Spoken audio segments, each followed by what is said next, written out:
yes. It's four-leaf clover. Make a wish.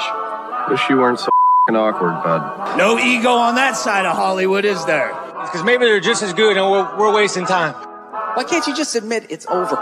Some people are in it just for the art. It's too complicated. It's like algebra. Why you gotta put numbers and letters together? Why can't you just go yourself? Hey now. Not everyone's going to enjoy this show. Settle in.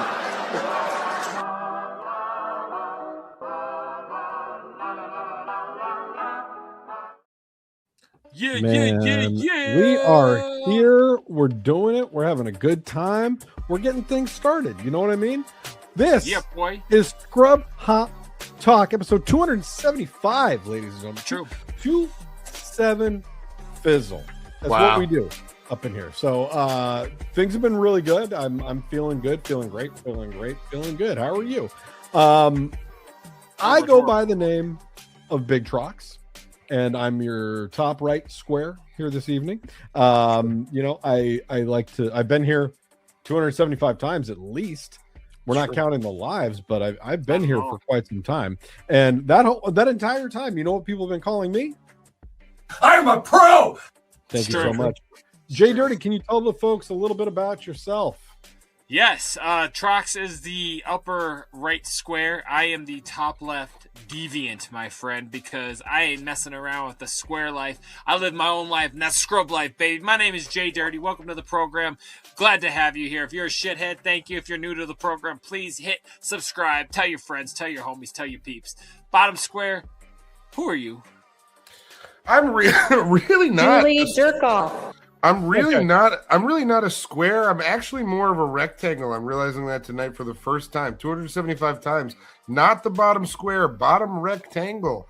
So after 275 times, you've gotten a little bit more stretched out, is what you mean. Your square has become a rectangle. Or it just took him 275 weeks to discover what the shape of rectangle was. That is very possible. Welcome to beginning geography. No, geography. See, I learned it too, apparently. I don't know mine either. We love geography on the show. We love rectangles, and I am as wide as a rectangle. I'm ready to get this show going and moving. That's gross. Big guys. Uh-huh. I don't know. You guys, if you're new, like I said, please go ahead and hit that like button. Subscribe to our program. Be a part of our thing. Be a part of what we're doing. You can do that right here on this channel. We are here every single... Oh, okay, let's go. Let's actually say Tracy's tip line is a way that you can contribute to our program. 303. I thought that's where you were going. That's why I hit the button. I tricked myself. Yes, 303-578-8952. If you want to contribute anything to the program, from stories to videos to just topics, go ahead and do it there. You can also send those over to us at scrubhop@gmail.com, scrubhop@gmail.com. You can follow us at anything on the social medias at scrubhop, and of course, go on to anywhere you stream music or podcasts. Check us out. This Scrub Hop Talk, it's available in audio form or any of our music as Big Dirty Cotton, JDirty, Big Trox, Troxy Cotton, Brothers, AstroTurf, and that's all. Check us out. We love you. We're going to have some beers. We're going to have a good fun night. And I want to send a shout out. We're going to have be joined later in the program by JCW superstar, The Rude Boy. So definitely stay with us. That's right. I didn't even tell you guys, but The Rude Boy's coming on. So stick out the show. Be with us. It's going to be a good night. Crack a beer. Let's do this, man. Let's start drinking. Let's have some fun, Big Trox. What? We got to shout out the sponsor still. We didn't pay our GoDaddy account, so scrubhop.com is officially available to become a Japanese porno site. You're welcome, OG. We're putting out mad Japanese porno sites from New York. It was funnier the second time for sure. It was way better. You had the Alicia Keys to that joke. Let's get into this. Hey, careful, man. There's a beverage here, huh? I'm stuck. I hate when he does it. When he's off camera like that. I was stuck. It's kind of like one of those adult videos where they get stuck in the dryer and then God knows what happens behind them. That's what just happened to me. But I saw one of a very large woman, and I believe the scenario. I actually think she was stuck. That's definitely my favorite genre. Yeah. Realistic stuck porn. Exactly. Big Trox, what are you drinking tonight, my friend? Well, I made a trip the other night over to my bottle shop doing something unholy, and it was a lot of fun. And right when I walk in, I've told you guys this before. It's also not a brewery. It's a tasting room, and so you can enjoy a beer while you're shopping for beer. Which is what's better than that, JDirty? What's better than walking around a beer store sipping a beer? What? Great. Giving you a blowjob while you get a beer. Every week, dude. Every week with this word. I don't know what I did say 90s words in my subtitle, so that's okay. And fair enough, but like if you're not gonna get a full size chick, that's gonna hurt her back by the time you're drunk. Like I'm saying, this is a convenience thing. I'm looking out. You're acting like I was rude. I'm sitting here looking out for the little people. Hey man, chicks don't like to be called full size anymore. That's not an appropriate way to call them. Well, the one that got stuck in that dryer sure was. That's a full size chick right there. There's a throwback. All right, sorry, Big Trox. What are you drinking? That's all right. So I enjoyed this beer while I was walking around and shopping for beer, and I saw that they actually had it in a can as well. So I have tasted this at the tasting room while I was shopping, and I'm here to tell you it's delicious. Okay, this is Please be a Wizard of Oz beer. I wish. This is from Gigantic Brewing Company. The opposite of what I thought. This is Gigantic Brewing. This is the Can You Dig It IPA. Look at that can. Come on. Come on. It's just a little tiny flower. Yeah. Oh, no, that thing's huge in comparison. It's brewed and canned by Gigantic Brewing Company in Portland, Oregon. But under that, it says Ninkasi Brewing. Is this a collab? It sounds like a collab. Collab with Ninkasi Brewing, packed with righteous citrus and tropical vibes from Thora, Eldorado, Crush, Mosaic, and Crystal hops. Now that's what I'm talking about. And it's a worm and a G. The G. Heard that before. That's sick, man. That's a cool can. It says G beer number 229. So this is a specialty beer. This is a let's see. 7.2% alcohol by vol. Let's go, guys. You ready? I'm ready. Felt good. Troxy Cotton, what it is. I was just curious if that was the first time you've ever had your worm in a G. Okay. Anyway, I got a brewery. Huh? Apparently you remember none of the stories we told you about back in the day and after concerts. Go on. He had his worm in so many G's. Well, at least this G a lot of times. Hey, what's up, my G? Why do you think I say that? This is a brewery we've had on the show many times. I've promoted them before. Big Trox has promoted them before. JDirty has promoted them before. It's a Rainier. It does start with an R. It's an R word. It's a Reuben's Brews. More R words. Now you got to bleep that. I don't have to bleep an R word. This one is It'd be funny if you did. This is a double IPA called Hammerfall. Hammerfall double IPA. Let's see if there's anything good to read. Named after our co-founder's firstborn child. I don't think I care about that. What was the firstborn child's name? Hammerfall. Hammerfall. Yeah. He didn't get picked on at all in school.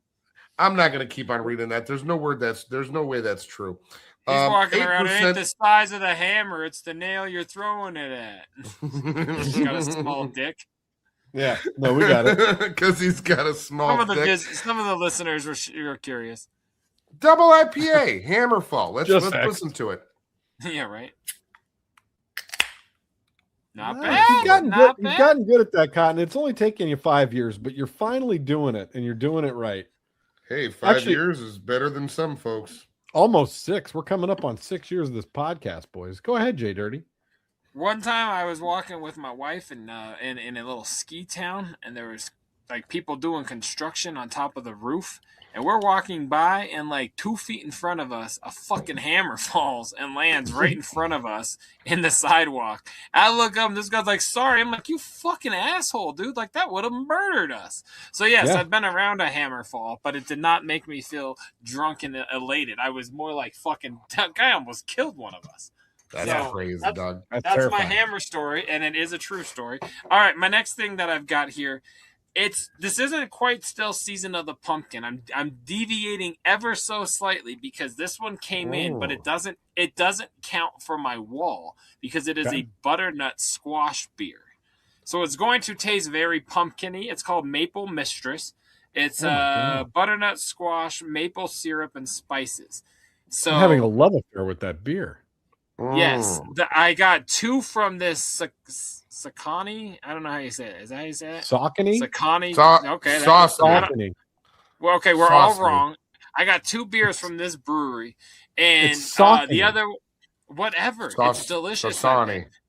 It's pronounced Pittsburgh, I think. But just let it be. Maple Mistress is what I'm going to try. It just, I'm going to top open it. It doesn't count as a pumpkin, but I bet you it's very similar in notes. So I'm excited. So here we go. Nice. Ooh. But they are, I do just want to ask while you pour that, a butternut squash is also a gourd, is it not, JDirty? No, like I said, it's gonna taste very similar. It'll probably taste like a pumpkin beer. Butternut squash ravioli. I call it my house pumpkin ravioli because that's what the fuck it tastes like. So it's gonna be delicious, but it doesn't fit for the wall. It's not fair for the wall. It's not for the wall. That wall is gonna be written about for ages, guys. Oh, I have absolutely signed up. I think I talked about it on the program. I've turned the wall into Guinness, so I'm waiting for their call. I can't wait. Saucony. You're talking over the robot. No, I can do it. Saucony. Listen. Saucony. Saucony. I feel like it's that. See? It's that scene in Mallrats. She said focus. That's what I was thinking. Cheers, guys. This is exciting. Yeah. Salute, guys. Thank you again. Stick out for the Rude Boy and a fucking great ass night and great show. Thank you, guys. Woo! Woo! Hey, careful, man. There's a beverage here, huh? Oh my gosh. So I just want to get right into it tonight. I got to go through that for you. That is intense. That I think you guys are going to enjoy. This is quite a lot of fun. And we're going to start here. Oh, we got to push this. Sorry. Now, is it going to be this or that? Is it going to be this or that? We almost blew it. I'm this going week first. for this, we're in the Olympic spirit, right? British American skier apparently urinates fuck ice into the snow at the Winter Olympics. That's fun. That's There's fun. good potential there. Yeah, it's a good time. The agency that's like doing horrible things and murdering people, or are they like using their urine to like literally like get rid of ice? Are you selecting this or are you selecting that? Let's hear that. Nursery owner using baby heads to spell out "fuck ice" in the snow. All right, baby heads? I've been listening to a lot of Necro. My bad. Go ahead. I don't know if it's too soon, if it's just too dark. I don't know. That's a little much. Public urged to report unusual interactions between seals and other marine animals. So Heidi Klum's husband's banging a fat chick? Yeah. Walrus, dude. The first one. Yeah, let's go with this. I want to hear about fuck ice. Because my thought on this is they trained their whole life to like be great at something. And but I'm saying, and then they took that opportunity and ruined it all to be like, hey, I'm making a political statement. I'm not a political statement guy, but I think that's pretty fresh. What if it's the other kind of ice? You don't know. Yeah. British American skier apparently urinates fuck ice into the snow at Winter Olympics. One Olympian in Milan has apparently decided to protest the Immigration and Customs Enforcement ICE agency by using unsanitary methods. British American freestyle skier Gus Kenworthy posted a picture on Instagram Wednesday in which he urged his followers to call their senators to speak up against ICE and put pressure on them during the current DHS funding negotiations. The post also showed "fuck ice" written in yellow snow between two skis. Oh, no way. Fun. They got the picture of fucking it. way that his vision. No, that is AI. Have you? How many of you have written something in P and had beautiful penmanship? Like what the fuck? The dot on the I is perfect. Jay, all I want to say is this guy is an Olympic skier. How do you know that he wasn't dedicating that same amount of time learning skis to pissing very delicately into snow? Yeah, I've spent as much time holding my dick as he spent skiing, and I can't do that. Like I don't have that precision. Really? Yes, easily. Yes, I've held my dick while skiing before. Like just fuck ice. You know what I'm saying? Like I don't buy it. It looks like that's a font. I'm upset. All right, so he's got his post. I hope ice gets him now. I don't need font is that? I'm gonna find it. I bet you I can find it for the image. That's a font. I'll ask my favorite robot what font that is. Yeah, ask the robot. So that's the post that he made. It's his official spokesperson for the International Olympic Committee, the IOC, told The Guardian that Ken Worthy will not face any disciplinary action for his political protest. Under IOC rules, all athletes have the opportunity to express their views during the games. Ken Worthy, who was raised in Colorado, is making his 4th Olympic appearance. He represented the United States in 2014 and 2018, but switched his team affiliation to Great Britain ahead of the 2022 Beijing Games to compete for the country of his birthplace. Yeah. So yeah, find out what font that is. I believe he posted that, but I don't believe he pissed that. Well, there's just no way. That is stream control like you've never seen. I don't know, man. You got to think. How many times has this dude had to piss on the snow? He's out there on the snow every day. He has to take pisses. That is like no way. That is urine control. Like no. What if he's got a really, really long dick? He could have a long dick. Even if it was hit the snow and like melt out. It's I don't buy this at all. No. I hate when I say something and I see Big Trox's face and I'm like, fuck, that's gonna be a problem. God damn it. But yeah, I love the protest, but it's ChatGPT, man. This is phony baloney. I don't believe it. I'm sorry, but I've eaten snow. I must say I would have a much harder time spelling out fuck ice with my P. Mostly I challenge you to make a smiley face. There's no fucking way. I could easily make a smiley face. With no drip. Look at this. This is beautiful. Well, it depends on how much I've had to drink and of what. Yes, it does, dude. Make it because the more I've had to drink and of a more yellowy substance, not that yellow drinks make your pee more yellow, but I'm saying the more that I've had to drink of that substance, the more I have to pee, the more concentrated that pee stream is, and the easier it is to make it into a shape or a letter. I'm going to agree with you here in that if I drink a significant amount of coffee is a lot different than if I drink a significant amount of water, which I do both of those things. But no, it's not. It doesn't change the color of your pee. Absolutely does. My pee goes from dark yellow to shit blood. You're clear. A bad example of internal organs. Not in years. That's old. That's old joke. He hasn't had blood in his BM since. You think I'm making a joke? I said it's an old one. It's fine now. Everything's fine. He has normal stools. His stools are very normal now. I'll send you a sample. I'll send you a sample tomorrow. Unless you're drinking contrast or something, your pee should just clear out. Like your kidneys are failing. Like things are bad inside of you, Big Trox. No wonder you're little Trox. Like this is all making sense. You're dying. He is sick. Oh my god, your organs are shutting down. He has a cup of coffee and it comes out his dick. Like that's a problem, bro. Yeah. Don't drink any more beer. Yeah, I don't know. I'm sorry, but I don't believe this story as being overly. I believe he posted this, but this is a fake picture. I challenge anybody out there show a video, to post a video of them peeing and make anything near this legible, and Cotton will pay you $50. Like I won't. My man does not have $50. I don't. I won't pay you nothing, but I will take whatever nobody can do it. Whatever you pee into the snow, I will pee a better job of. I will take that same shape, whatever shape, whatever lettering you want to pee in the snow. I'll do it, and I'll do it clearer and better because I think it's an easy thing to do, and I think JDirty is making a big deal out of bupkis. This is fun. It's literally a font, you guys. Like, look at the dot on the eye. It's the most beautiful dot I've ever seen. I know.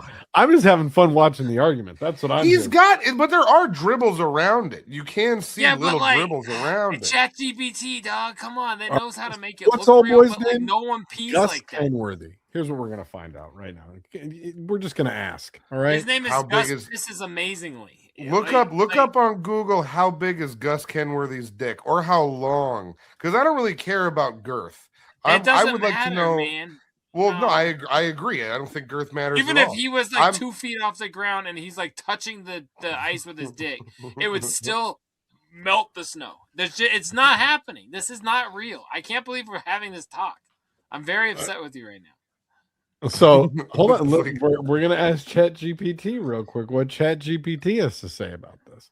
Is Gus Kenworthy's pee picture legit? Is what I asked, and it says yes. The widely circulated photo of Gus Kenworthy with the words "fuck" ice spelled out in yellowish snow is real in the sense that he posted it himself to his official Instagram account and publicly characterized it as urine. So then it says media outlets widely report that interpretation. Some uncertainty remains about how it was made. Independent fact-checking and social media discussions note it's unclear. No definitive proof is what I see. Pete used a container, drew outlines first, or applied another liquid, and some observers question how plausible it is physically.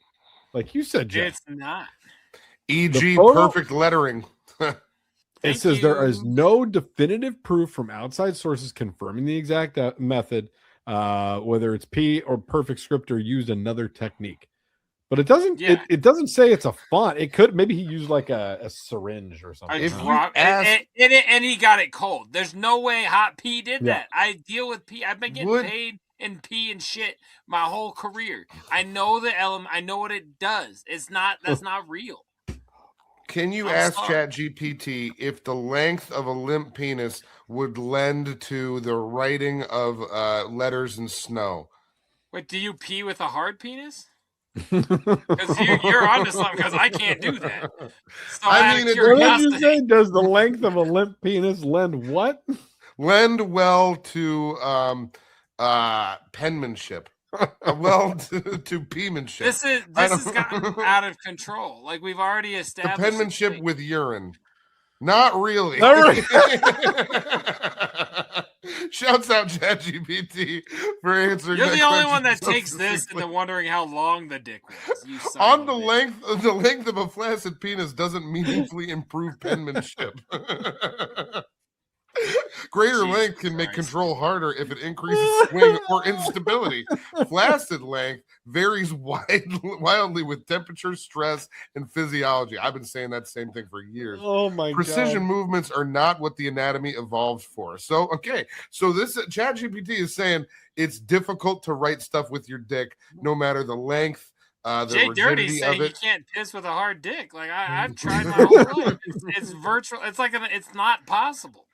I've done it in like pools. It's very and stuff. Uncomfortable, and you got to kind of like lean forward. Yeah, I've done it like in like pools in the ocean. Yeah, pools and those are different. And why do you have a hard dick in the pool? I just like or the ocean, you weirdo. Well, the ocean is the fishy smell reminds you of your bitch back home. That's not nice. No, now we're back to the story about the reporting. We gotta move along. Let's keep going. Peeing with a boner is possible. Now is it going to be this or that? Circle yes or no if you like me and my boner. You fucking nerd.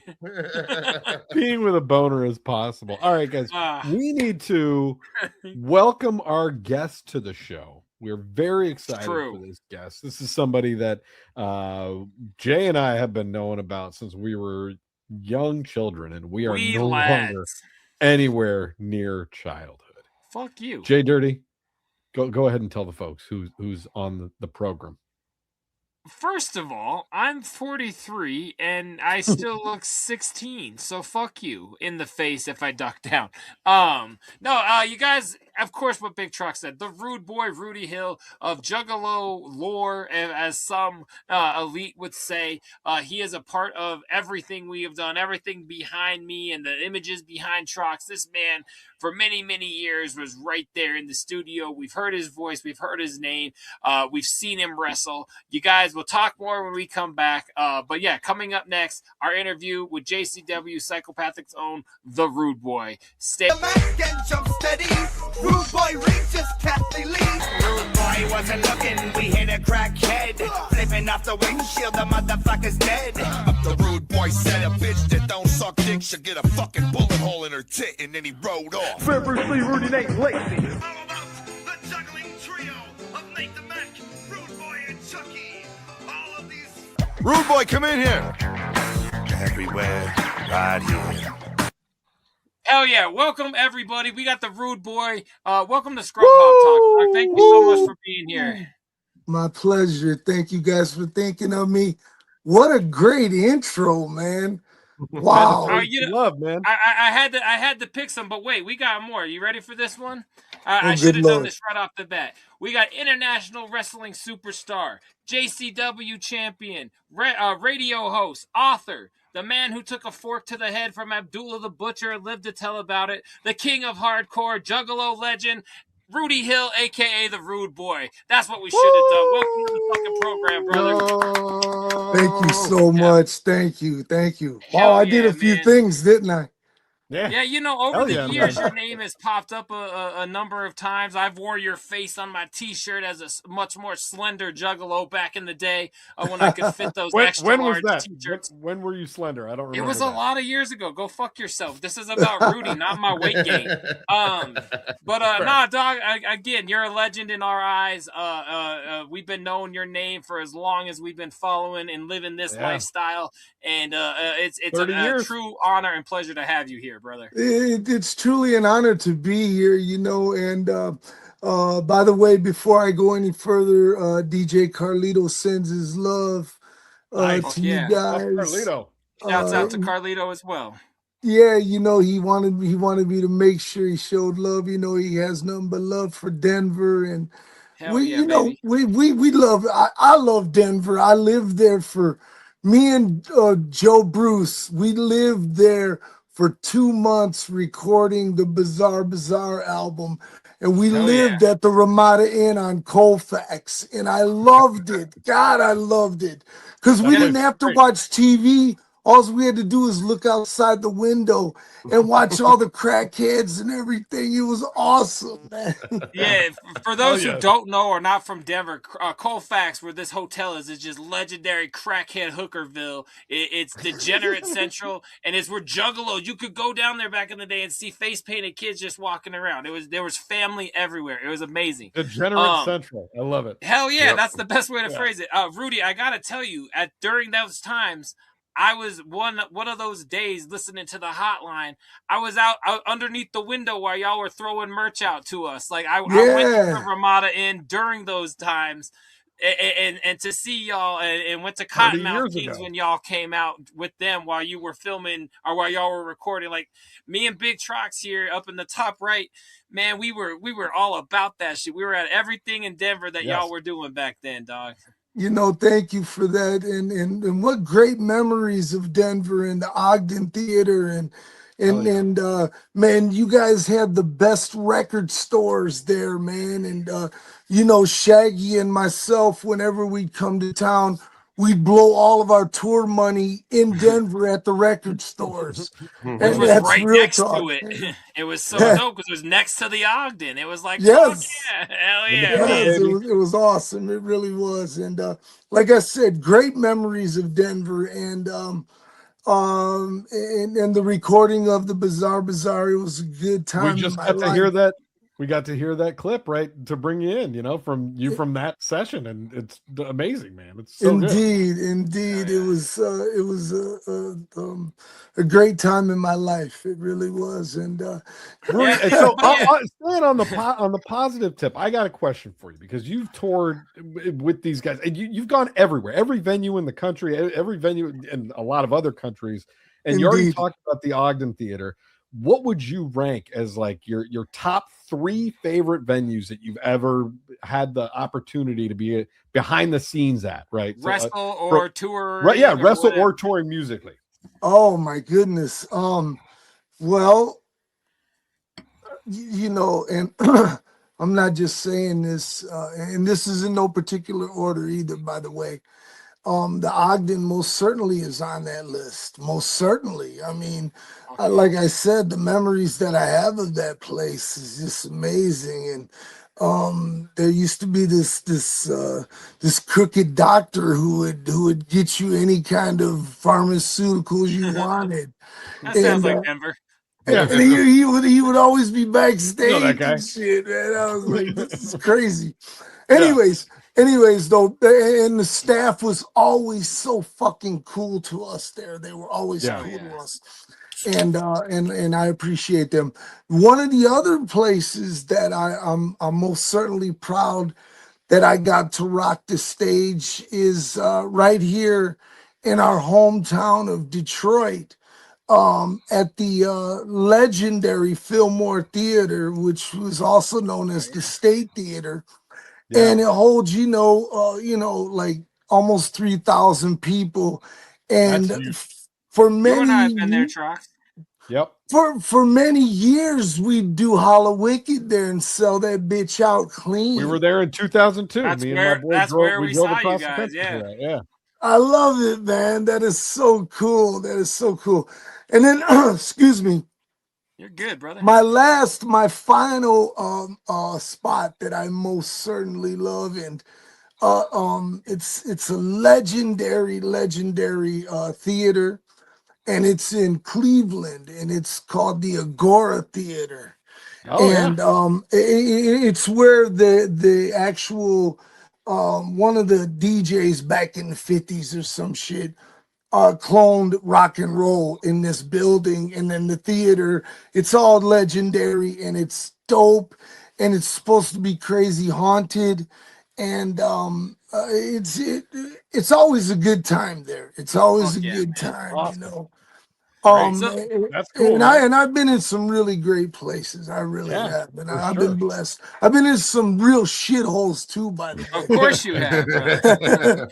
So on the touring thing, those are venues. I'm just curious, is there a unique kind of road story you don't think you've ever shared with anybody, or just something that like really sticks out as I've never shared when so-and-so did that with the parking meter, or I don't know, that's a weird example, but that's our show. But you know what I mean? Just something unique from the road that we haven't heard before.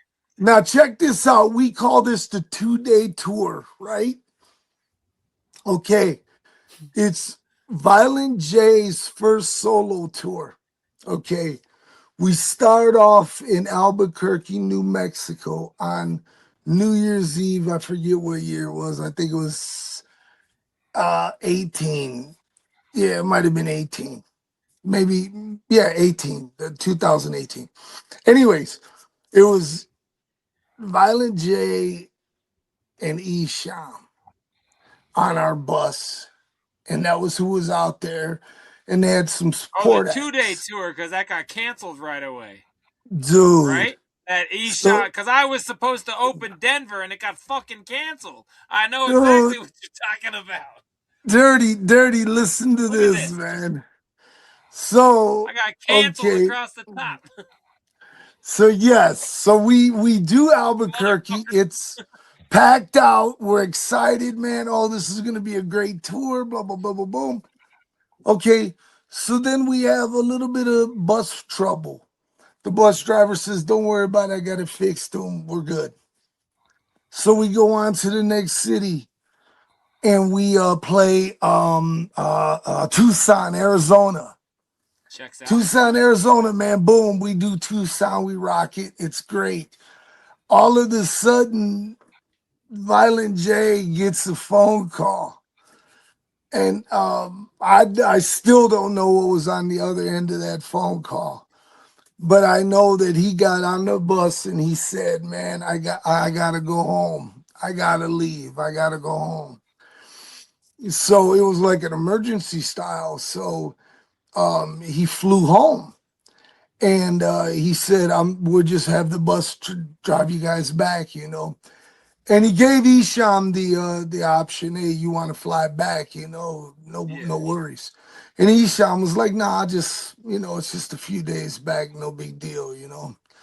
So we get out there and we tell the bus driver, man, unfortunately the tour's off. It's over.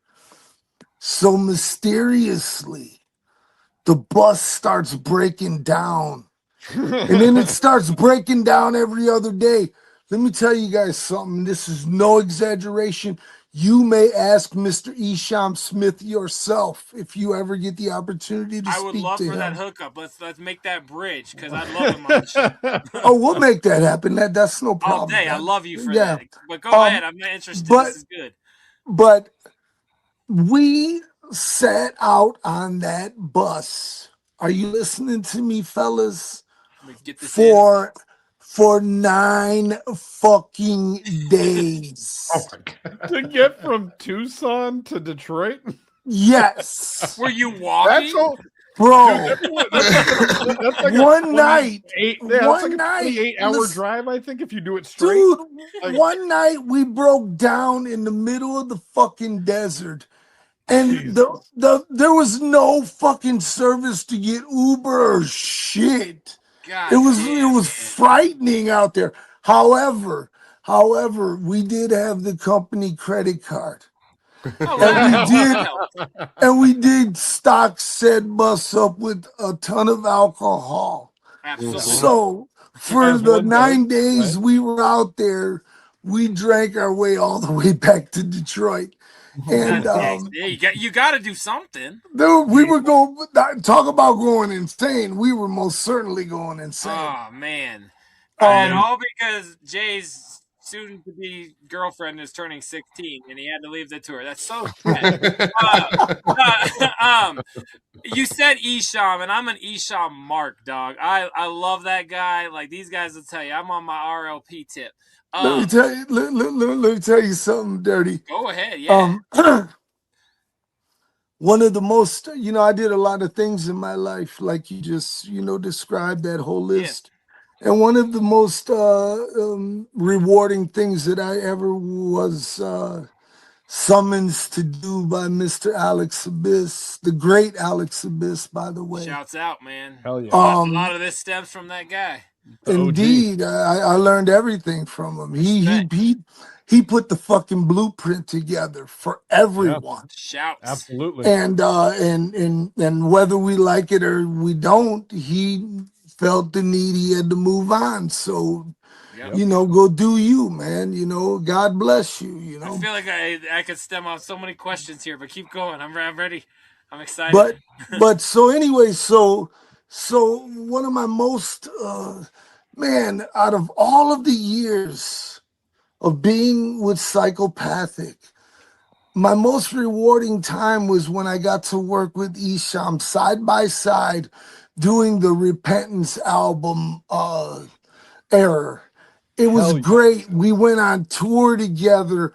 We went to the fucking American Music Awards. That's what I was just about to ask you about. Walking the fucking red carpet. Yeah, dog. Amazing. Bro, one of the most amazing times ever. And you know what? It was crazy too because, I called my dad, when my dad was still alive. And my dad was an old Mexican dude. But, I called him. I said, hey, Dad, I said, I'm here in LA. I'm at the American Music Awards and I just met Dick Clark. And he was what? He was like, you met Dick Clark? Oh my God.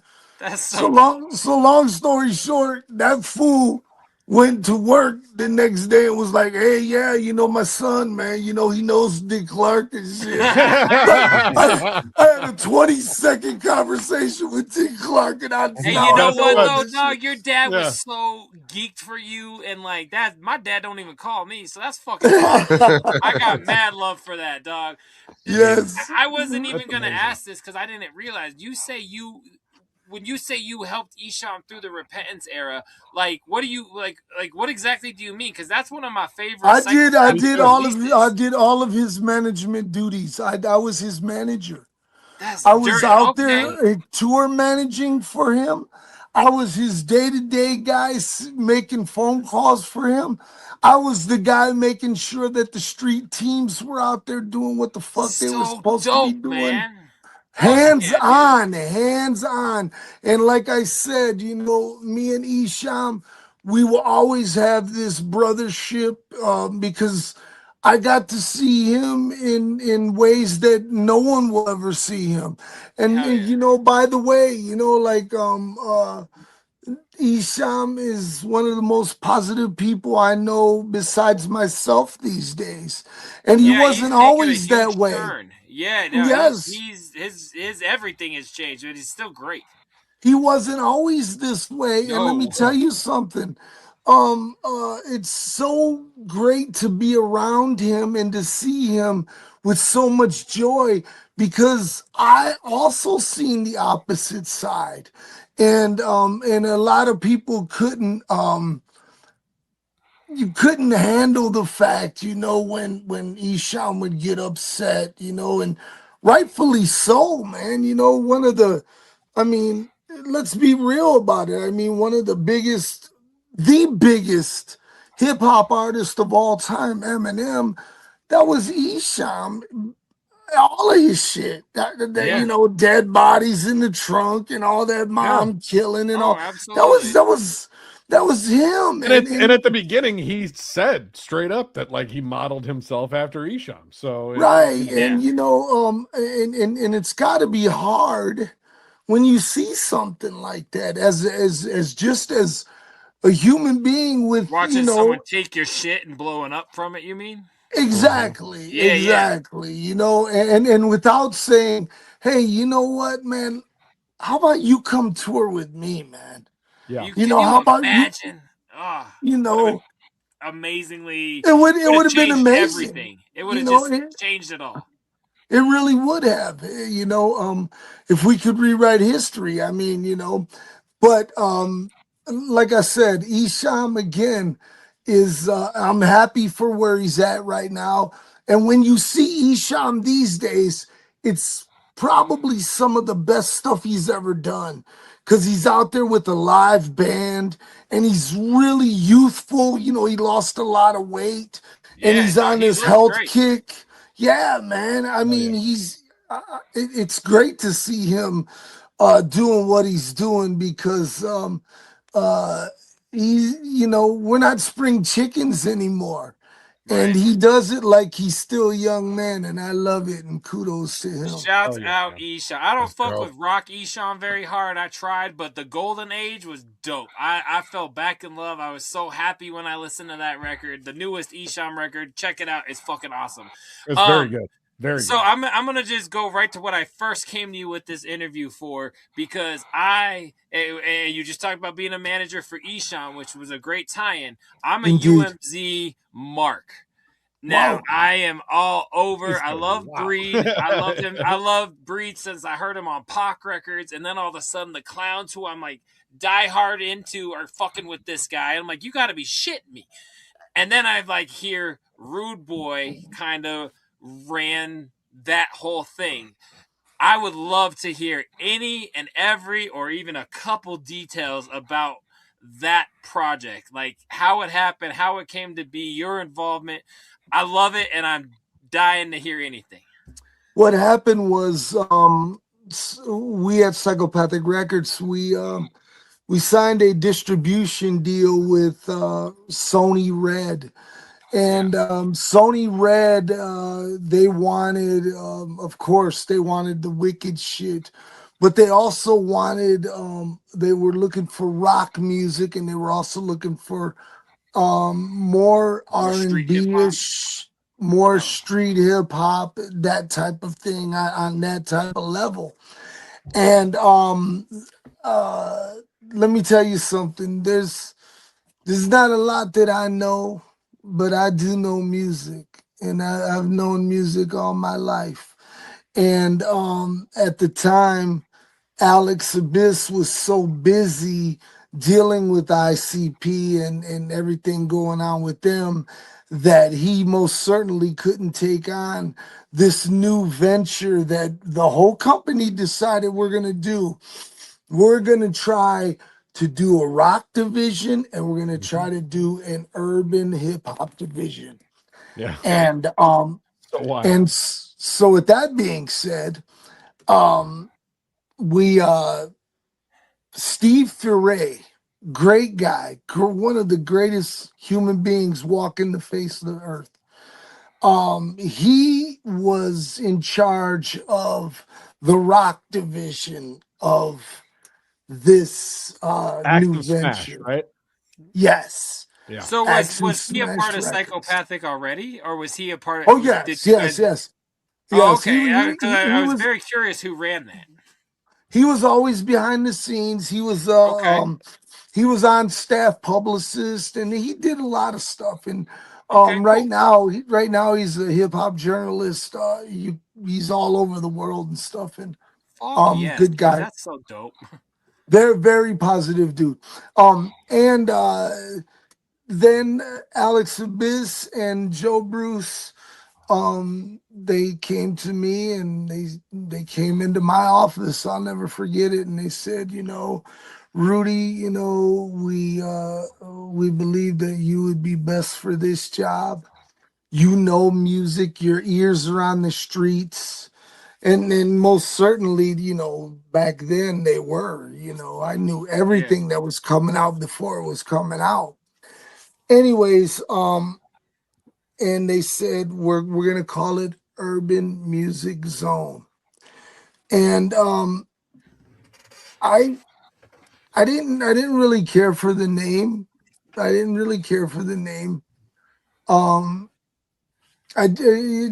To me, I didn't care for it. However, I was most certainly proud when they named, me, president of UMZ. That's pretty fucking cool, I still got that. I wish I would have known, damn it. Because I still got my business cards, Really? Oh, dude, if you got multiples, if I could get one, you don't even know, dog.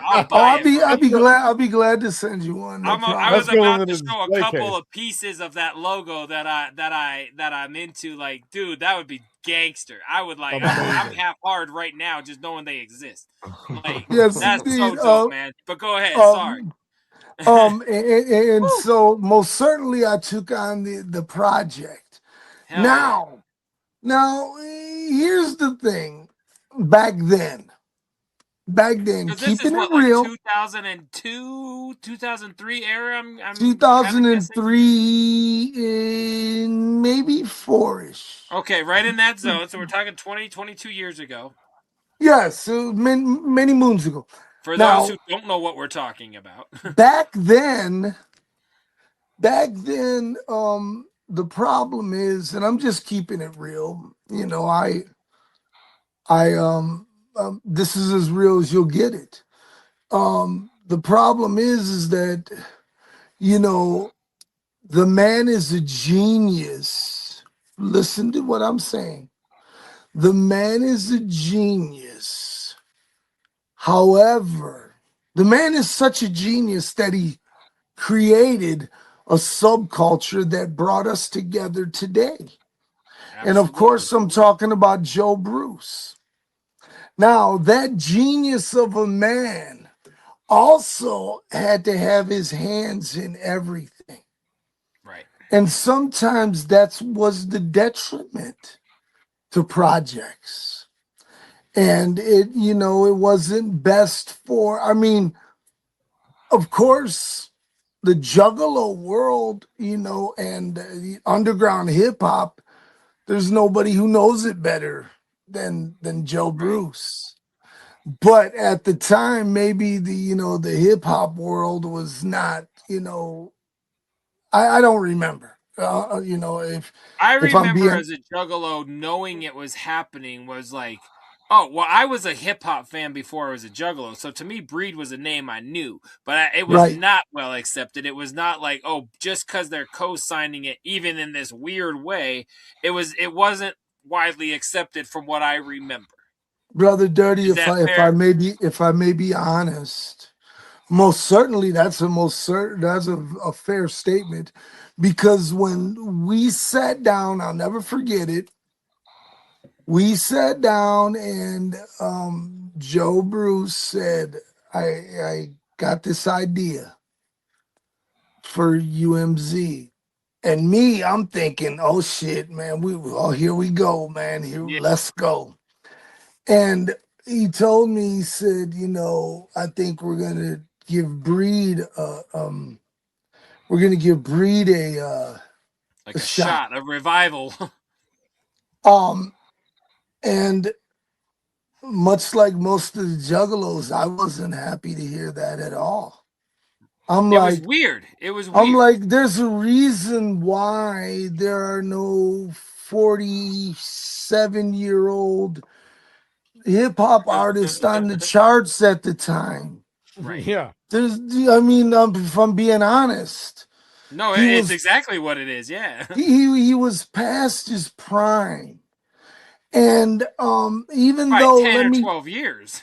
Very, very much so.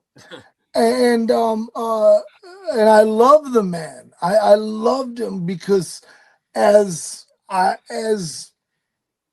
Joe Bruce, even though I'm head of UMZ, Joe Bruce wanted it, Joe Bruce got it. So we signed to UMZ Breed. And let me tell you something, I had some great magical moments with the man. I truly did. But let me also say this, if I'm being honest, he was most certainly a handful, especially being a drug addict as bad as he was. And that was definitely the stories later on that we'd hear about him. No, so I wanted to ask, as the president of UMZ, yes. and you were talking about how Breed wasn't necessarily your idea, but you took it and you ran with it and you made the best of it. Who was your idea? Like, what in Rudy's world, what did you want to start UMZ with? Like, who did you have in your mind that this is the artist?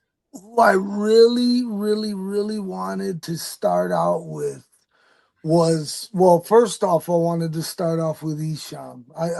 And by the way, let me also say this, that I also felt like Esham should have had he should have not only been an artist, but he also should have been one of the A&R guys that, because he knows talent and he hears it and he knows it, and but at the time, Busy Bone had just left. He had just left Bone Thugs and Harmony, and I went to bat and I said, "Man, let's do Busy Bone." That would have been crazy, and they got shot that would down. have been devastating. If you Busy solo albums are some of the best in the Bone catalog. Like that would have been Busy Bone and Esham, it would have been a completely different game plan. Like that would have been a total game changer, man. That's amazing. Indeed. That would have been insane, dog. Fuck yeah. Unfortunately, we won't ever have that. But also, let me tell you guys something. Another thing for you collectors out there, there's only 600 of them somewhere out in the world, because they were never sold, but they were given to Goodwills. And what they are is the Michigan Takeover tour shirt, Esham and MC Breed. Dude, I got it. It's in my closet.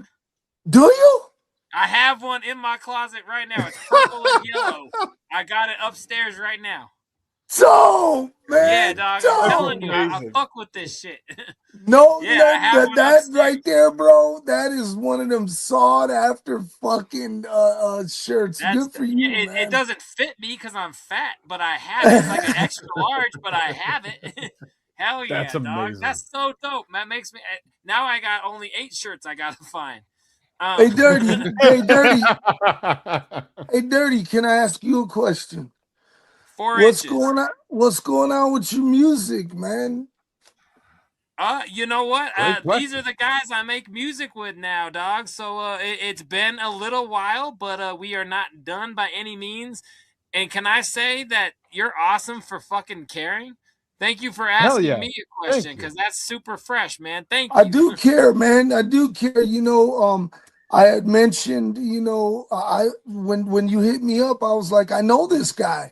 And then when you had refreshing my memory about me being in Denver from that interview I did, and I meant what I said, man. I was you stood out like a sore thumb that night, man. You know, and I was like, I fuck with this guy. This guy's the shit.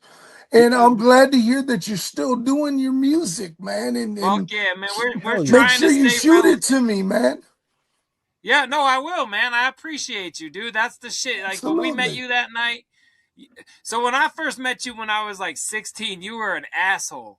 you were disrespecting me, and I held kind of like a weird place in my heart for a long time. Like I still loved you, and I bought your JCW bloody shirt, but I was like, man, that guy kind of hoed me out.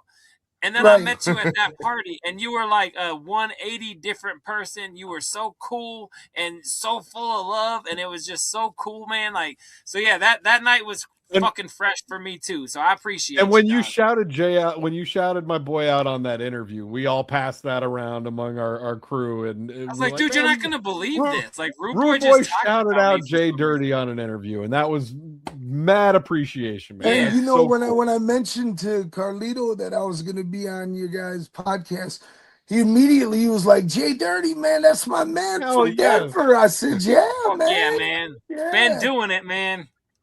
Good to hear that you keeping it going, man. Keeping it up, man. We ain't going anywhere, man. We're just getting old and saggy, but we got internet, so it's cool.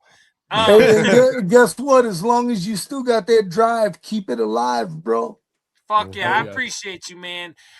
We gotta somehow come to an end of this because you gotta go to bed and we gotta get done with our show. But I've gotta ask, man, and I'm not trying to start drama or nothing like that, but I'm just curious. Going back 15 years, and you could tell me to fuck off and act like you lost your connection. I doubt you will. But when Twisted first left Psychopathic, like that first week, the internet was like everyone was saying it's amicable, we're happy, no worries, go thrive on your own. What was the real spit going on back at the office? Was it pandemonium? Was it fuck this? Or was it really we're happy for this endeavor at the moment? I've always been curious. I mean, just being honest. Just being honest. Like we were at a fuck you to them guys, you know, and especially, like after they left and they threw jabs left and right, and it's like, why would you, first off, why would you throw jabs at the man who created you? And I'm talking about Joe Bruce. Why would you do that? You know, your kids are living really well because of Joe Bruce. Now, let me also say this. About Twisted. Twisted had to do what Twisted had to do for Twisted. And let me say this. If we're being honest here, nobody, and I mean nobody, did I lose my connection?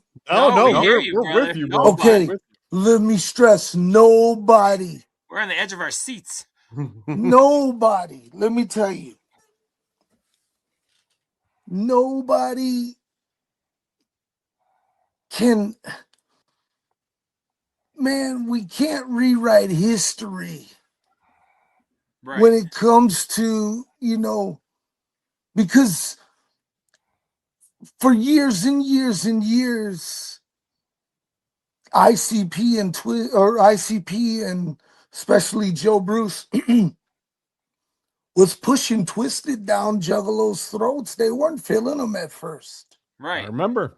Yeah. We And were and there was a lot of love there, man. There was a lot of love there. And, you know, a lot of things were said back and forth from camps, back and forth. And even I partook in that. For sure, which I'm, let me say this publicly, I'm not proud of. I'm most certainly not proud of it because, let me also say this, if I'm being honest and I'm being a grown man about things, like, I shared some really cool memories with Paul and Jamie. I really did. You know? And that was Twisted's real name? Yes. I did. I shared some really cool times with them. And, you know, me and Paul, we share a lot of old school love for music and stuff. And so, you know, if I'm going to sit here and bash the guys just because, well, that would be pretty fucking stupid. The only reason why I ever stepped foot into the conversation was because I'm like, look, it's one thing to leave, right? It's one thing to leave, but don't try to make noise by being jerks about the guys who made you. I feel you. Go and do you. Go and do you. And you know what? When they really started doing their thing is when they stopped commenting about Joe Bruce and ICP and all that stuff. Now these guys run one of the biggest comic cons ever in Michigan. Yeah. It's fucking huge, bro. Yeah, it's dude, huge. it's blowing up. What's it? The Astronomicon, yeah. Yeah. And when you look up, you're like, oh my God, man, they added that guy. Yeah. Their competition, their competition is a company that's 40 years in the fucking game. And that's the Motor City Comic Con. And they're fucking beating them, man. It's nuts. And shout out to them guys, man. Good for them guys. You know, I don't hold no animosity towards anybody, man. Like I said, forgiveness, asking for forgiveness, being a bigger man. That's what Rudy Hill's all about. That's what I'm about these days. You know, I'm digging my I'm digging, you know, that I get to do a cool podcast with, you know, a true legend in wrestling with AT Huck. I'm blessed that, you know, I'm still alive. I'm with my family. I got a great lady, man. Fuck, dude. You know what, man? I was once upon a time married for a long time, 28 years. And I was like, man, after the divorce, it fucking crushed me, you guys. It crushed me. And I said, man, I can never feel that again, man. And that's bullshit. Because, man, I'm Rudy Hill's here to tell you, man, that fucking love exists, homie. We're proud of you, man. I'm happy, man. We can't let you go without shouting out you just said something. We barely spent any time talking about your wrestling career, which is insane because you're a legendary wrestler in our lives. And thank you. We're in a video game, dog. Like I played as you in a video game, and it's the coolest fucking thing in the world that like we're watching Rude Boy beat the shit out of a guy on PlayStation. It's crazy. It's the coolest thing ever, bro. It's crazy because my son Santana, he's 14 years old, And he's, you know, he goes to the GameStop and all that shit, and he's telling the guys there, he's like, yeah, that dude right there, that's my dad, man. Oh, He's yeah. like, Oh, that's so dope. that's your dad? He's like, yeah, that's my dad. And he's always collecting backyard wrestling memorabilia and stuff. And you're Yeah, easily so- the best character in the game too. Like they clearly programmed it to be like, give Rudy the shine, and like when you play as you beat the shit out of people. It's Thank such a you, fun man. game. Thank you. That was a good, fun time in my life. And no matter whatever happens to me in my life, I was always immortalized in that. And that was pretty Hell yes. fucking cool. Shout out to Kevin Gill for that. Yes, dude. Oh yeah, KG, man. I want to end on positivity. This is no Let's way do it. drama. This is not angry. This is nothing. But it's gonna be fun. Of all the figmented projects that we have been told were going to come out over the years, there's dozens. What is dozens? Thousands. What is one you can remember that you, as a Juggalo Rudy Hill, was like, man, I wish that would have dropped. I wish we could have actually seen that from the booklet. You know what I'm saying? Is there one that sticks out? The J sex tape, but we got that. It's on Fans Only with Sarah. I don't want to see that. I don't want to go blind. I'm not watching it twice either. I don't blame you.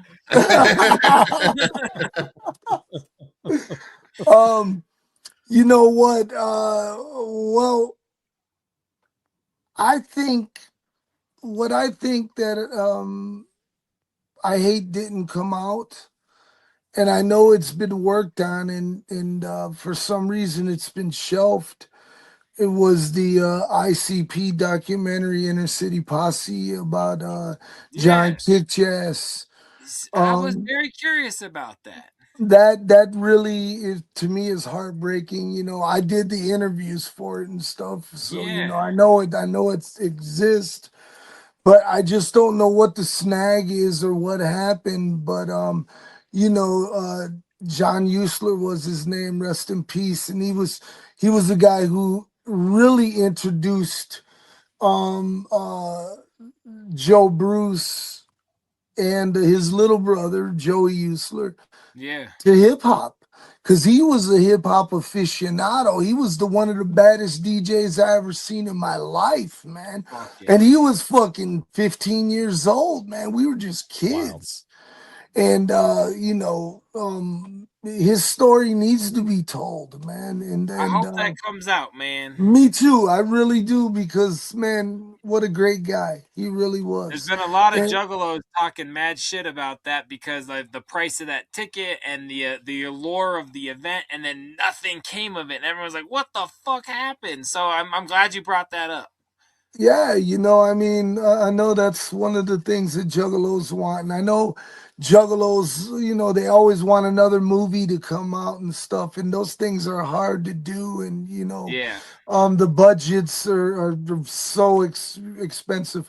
But yeah, I do believe that there's a lot of projects that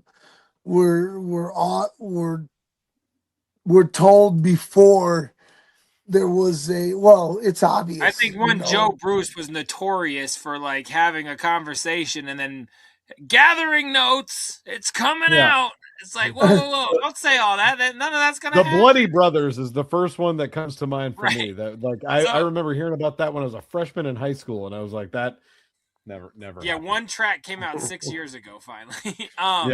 Dude, do you guys got the Golden Goldies? Yeah, shit, hell yes. Have Golden Goldies? Absolutely. My last, I promise my last thing I'll bother you with. I'm just curious, of all the side projects, and Legs Diamond record that was figmented for a long time, even Jump's record for a long time was figmented. Was there ever a Rude Boy conversation about turning you into an artist on Psychopathic and coming out with like an actual Rude Boy LP other than like a song that I got you on and the mom song, shit like that? Was there ever thoughts? Yes. Actually, I'll tell you real quickly. the Zug Island project was really my project. It was Rude Boy. It was gonna be double lead singers. It was gonna be me and Sin. And it was gonna be both of us singing lead. And in fact, we went to the Lotus Pod and we recorded hours and hours and hours and hours. And to be honest with you, you know, like I started to have a mental breakdown, man, and I just couldn't spend no more time in the studio. And so I had to stay away, and I knew the project had to keep moving. So there are several tracks on that Cracked Tiles where you'll hear me sing. I remember that, yeah. Yeah, well, you'll hear me sing, but most certainly I wasn't featured, and rightfully so. And but I've been blessed that I've done some shows with Zug Island, and it's turned out wonderful and stuff. So yeah, that was.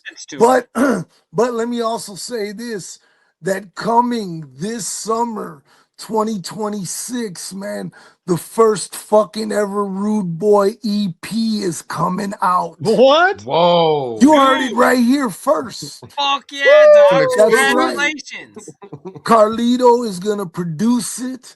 Hell My son Santana's gonna be singing on it with me. We got some surprise hip hop artists, underground artists. Hell yeah.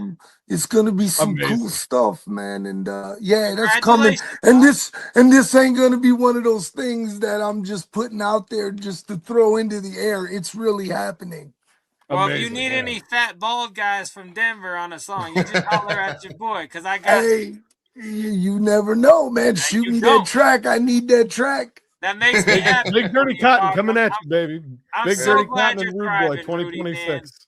Thank you. Hey, thank you for being here, dog. Thank you, man. Thank you guys for having me, man. It's been a pleasure. And like I always like to say, man, I always like to end on this note. Remember, everyone out there, man, from Uncle Rude Boy right here, we're not here for a long time. We're here for a good time. Be good to one another. Take care of one another. Peace and love from the Almighty God above. Love you, man. Rude Thank Boy, you for being on the show. Thank you so much. You guys, don't leave. We're going to be right back for the rest of Scrub Hop Talk right here on twitch.tv/ScrubHop. We appreciate you guys. We'll be right the fuck back.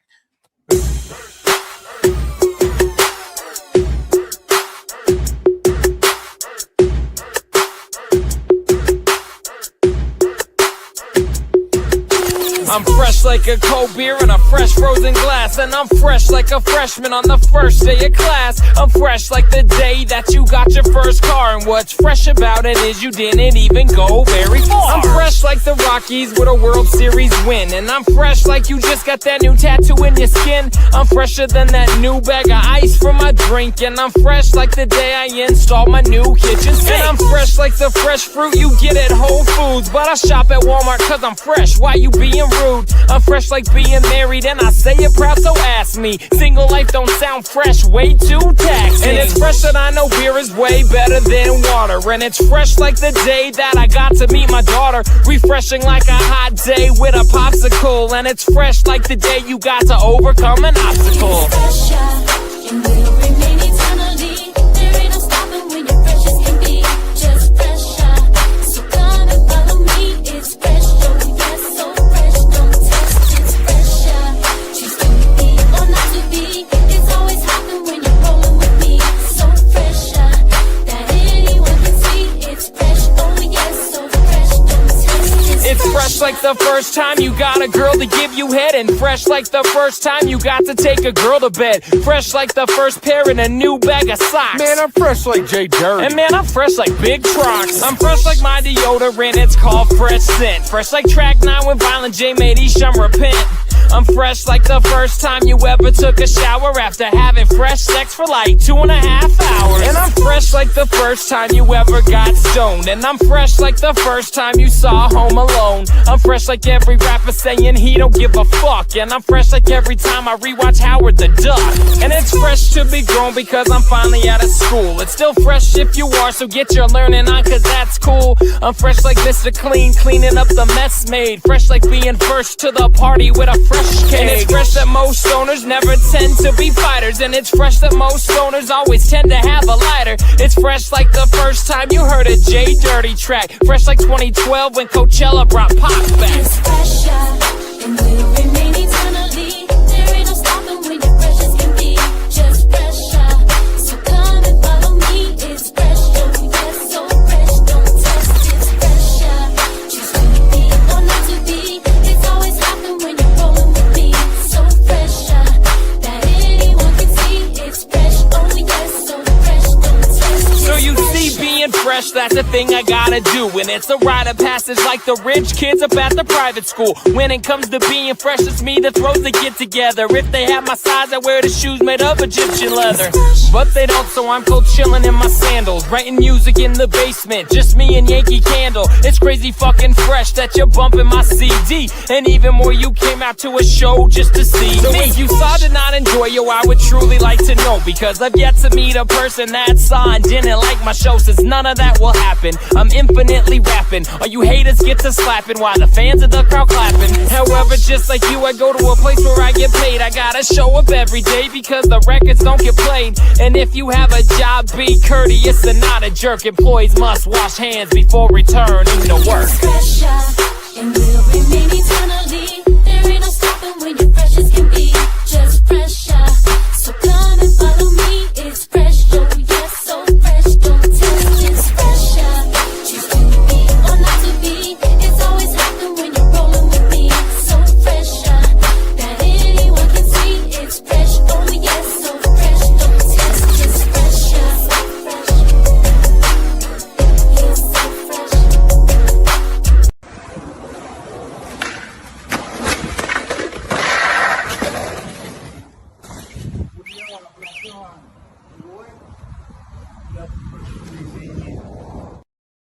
Oh, damn. Oh, How great was that? Oh Come my on. God. Come that was on. fresh. Oh my God. What trick was he even trying to do there? What was the attempt? Kickflip? Let's see. No, just What an is- ollie. Just He a was regular doing ass an ollie. So yeah, homie is on a loading dock, a loading bay, and he's trying to do an ollie onto the street, and he almost completes it. That's crazy. And then his skateboard flies out. And Oh, the and timing beautiful is so perfect. Dude, and that guy's delivering. And then his little pizzas, alarm. But that dude has a bunch of pizzas on the back of his bicycle that he's delivering. So not only did he make this poor man crash, but he also ruined his job. He ruined his job. My daughter drinks these. They're called Ollie Pops. I don't know if you guys have ever heard of those. They're very popular among your They're kids. good. I like the orange cream flavor. JDirty, I really enjoyed that song. Thank you for writing it. Thank you for putting it out. You're welcome. And you guys, thank you so much to the Rude Boy. That was fucking awesome. Drop some knowledge on us. Cotton, if you didn't, what was the one thing that you'd say you took away from that? What was like, what surprised you the most from that interview? For me, it was mostly the affiliation stuff. I thought it was kind of crazy how he was so affiliated for such a long time. And to break those ties, because I know that kind of once you get like beat in, it's hard to get beat out. You know what I'm saying? Blood in, blood out, man. That's what we always say. Hell yeah, man. But yeah, I just want to say thank you to the Rude Boy and to Carlito for hooking that up. You guys are all the fucking bomb. And yeah, don't skateboard off the loading docks because you fucking kill pizza drivers. That's tonight's message. Big Trox, what else we got? How about this? This is pretty insane. Check this out. Well, that audio can go all the way down. We're not messing with that. This is a couple. Like this. I don't like this. Oh, I knew that was gonna fucking happen. I knew that was gonna happen. So this was a couple that was loading a huge bag full of helium-filled balloons into an elevator, and the gas in the balloons created an explosion as soon as they walked into the elevator. But like, why did it happen? I'm not good at science. Like, it's like the Hindenburg. And that's a bad time for all of them. Like that fucked them up something. Did they pay for carry-on? No. Maybe that's why. You gotta pay extra. Yeah. That was crazy, man. It's not even. I thought the door shut. That like, suitcase is still on fire. Like that, the video didn't end. No, that's got that brand new Big Dirty Cotton song inside of it. That doesn't exist. No, that was crazy as fuck, man. Yeah, absolutely. Shouts out Baby Hippo. Oh no, Baby Gorilla. Yeah. I really quite enjoyed that. I thought you guys would as well. That was crazy, man. I got that right about the balloon that blew up in the sky. It was the Hindenburg. Yeah, that's correct. I just didn't know why.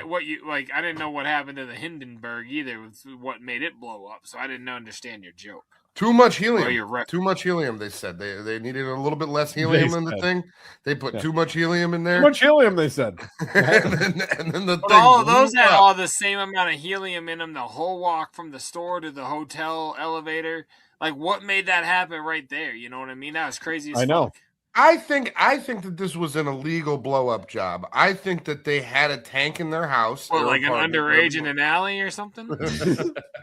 I think you can find those balloons on the Epstein files somewhere. What I'm trying to say is that they didn't go to an establishment to get these balloons professionally blown.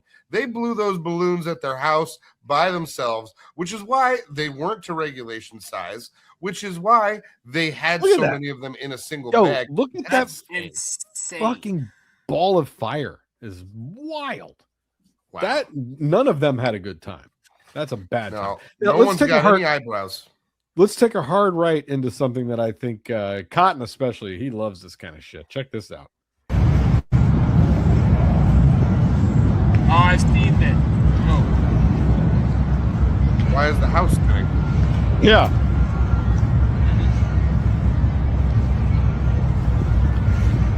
I'm getting angry. I'm getting angry.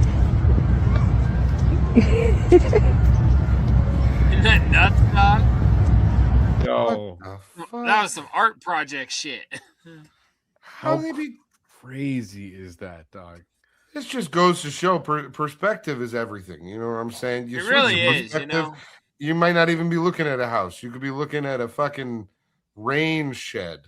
Yeah, I'm actually not a horse. I'm a broom. Ball of nothing. Yeah.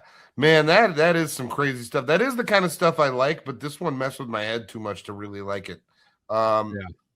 That's fair. It's true. I've seen that before. I can't really get behind that one. Where is that? Because if I ever you're not see that big, I think you could probably fit behind that one.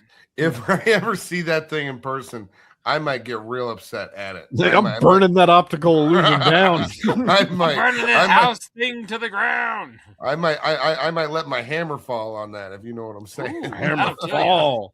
That hammer fall. I know from experience, dude. If you know what I'm saying. Let's get back in. All right, I tried to have fun there. Let's get back into disasters. I think disasters is more the lane that we operate in better. So I'm not even going to set this up. Just watch this video and tell me what you guys think. Okay.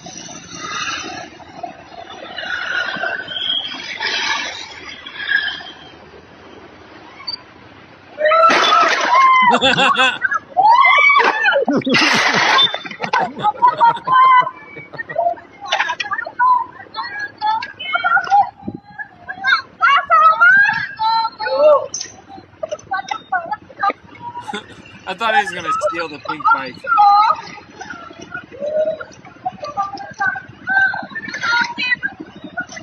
Oh, she is going to.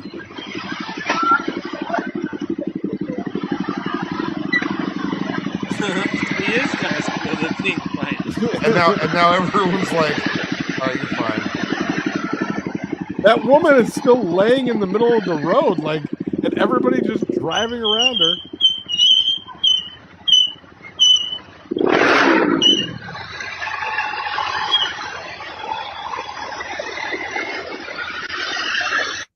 So what the fuck, man? I think what we just saw was like why three women accidents. shouldn't drive.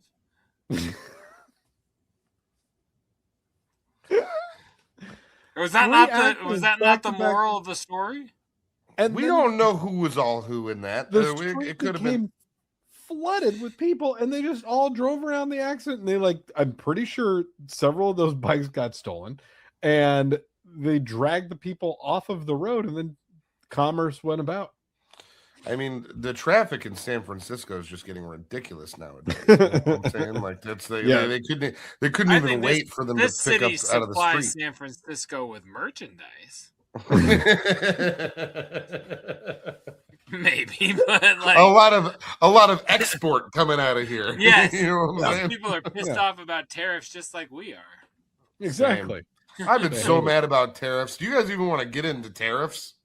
They make me feel like this.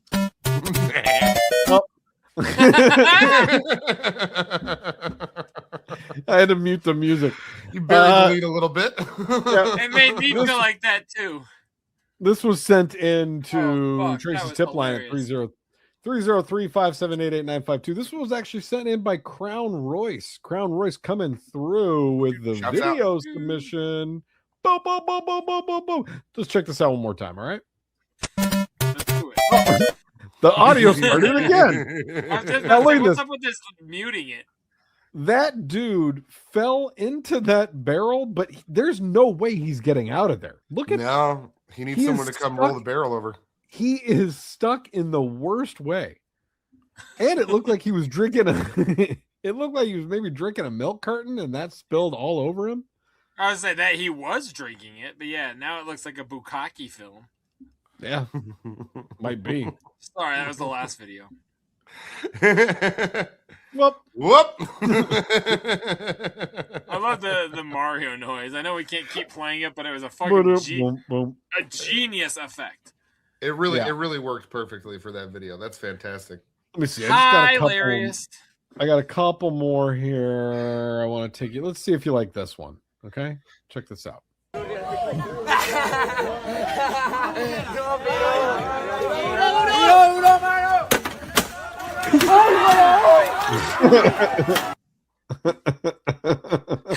on, dog.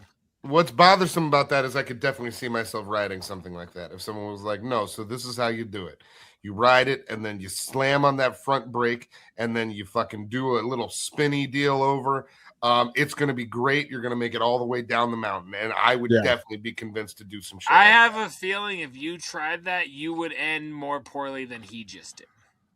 I'd be fine, honestly. I mean, like, I can bounce back from shit pretty easily, so I think it would be fine. If anyone out there, if anyone knows where to get a bike like this, okay, let's pop that thing right over. He fucking looks like he 3D printed it. He got so close to sticking the landing too. I mean, that dude made that in his house. Do you think you buy that product? Like, that had to have been homemade, and like, he's probably got a bad marriage. Like, he wanted to die. Like, that's why he got on this fucking like, there's just, that's a horrible idea if you want to live. I don't know. Call me crazy. Maybe he's got an Etsy or something like that, and he's selling them on there. Maybe I can get them direct from supplier. You know what I'm saying? But see, I lived. Your kids will too. Link in bio. Don't miss Christmas. Fuck. All right, let's move on. That'll do tonight. Let's move on into some JDirty's box. How about that? Ooh. What's going on over there? Who's in the box? What's in the box? What's in the fucking box? What's in the fucking box, Troxy Cotton? Troxy Cotton, I am of the understanding that you might have a box. I got a small box for the shitheads this week. I got a small box. As you guys know, a week ago was the day of Saint Valentine. It's a day of love. You know what I'm saying? It's a day of consumerism. And in the name of love, in the name of I don't like the love, way you said that word. It's In a the name better of- holiday. Yeah. In the name of love and consumerism, I got a gift from, who are we calling her? Mischief? I think we're calling her Mischief. We're still not calling. We don't like mischief. My We're special not lady doing- friend got me a gift, and I'm just going to go through it real quick and show you guys what I got. So first off, this is an Avatara Peep the Glow, a calming marshmallow mask. I got a calming marshmallow mask from My man's girlfriend. opening a marshmallow mask. So your on girlfriend the thinks phone. you have bad skin. What else is She it? wants me to do a face mask, so that's good. She also got me Cotton, did she give you something like this? like you're getting your tight little butt fucked. I bet. Maybe she will later. She also got me this. This is the Evolution of Smooth EOS Ultra Derm Hand Cream. So I guess she's saying my hands are dry. So That's I got EOS. bad. It's EOS. Evolution of Smooth is what it stands for. It's EOS. It You just stands say for EOS. EOS. So I got dry hands, bad face skin. Also, I don't think she thinks I'm thick enough, so she got me some chocolate covered strawberry milk chocolates. You're to plenty make me a little bit thicker. This is strawberry flavored, and they're shaped like little hearts. But that's not the only thing.